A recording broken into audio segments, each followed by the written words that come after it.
வணக்கம். தமிழன் செய்தி கேளா.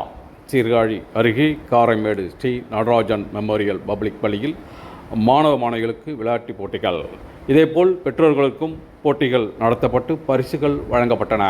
மயிலாடுதுறை மாவட்டம் சீர்காழி அருகே காரைமேடு ஸ்ரீ நடராஜன் மெமோரியல் பப்ளிக் பள்ளியின் 8ஆம் ஆண்டு விளையாட்டுப் போட்டி வெகு சிறப்பாக நடைபெற்றது. பெஸ்ட் கல்வி நிறுவனங்களின் செயலாளர் ராஜ்கமல் தலைமையில் நடைபெற்ற போட்டியில் பள்ளியின் தாளாளர் ஆதித்யா ராஜ்கமல் முன்னிலை வைத்தார். சீர்காழி போக்குவரத்து காவல் உதவியாளர் வேல்முருகன் சிறப்பு விருந்தினராக கலந்து கொண்டு போட்டிகளில் கலந்து கொண்ட மாணவர்களை உற்சாகப்படுத்தினார்.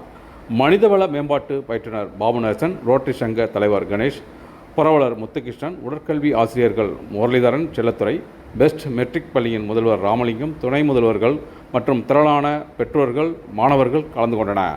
மாணவர்களுக்கு பல்வேறு தடகள போட்டிகள் நடத்தப்பட்டு பரிசுகள் வழங்கப்பட்டன. இதேபோல் பெற்றோர்களுக்கும் விளையாட்டுப் போட்டிகள் நடத்தப்பட்டு பரிசுகள் வழங்கப்பட்டன.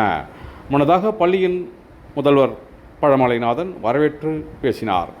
விளையாட்டு விழாவிற்கான ஏற்பாடுகளை உடற்கல்வி ஆசிரியர்கள் மற்றும் ஆசிரியர்கள் செய்திருந்தனர். விழா முடிவில் துணை முதல்வர் திலகவதி நன்றி கூறினார்.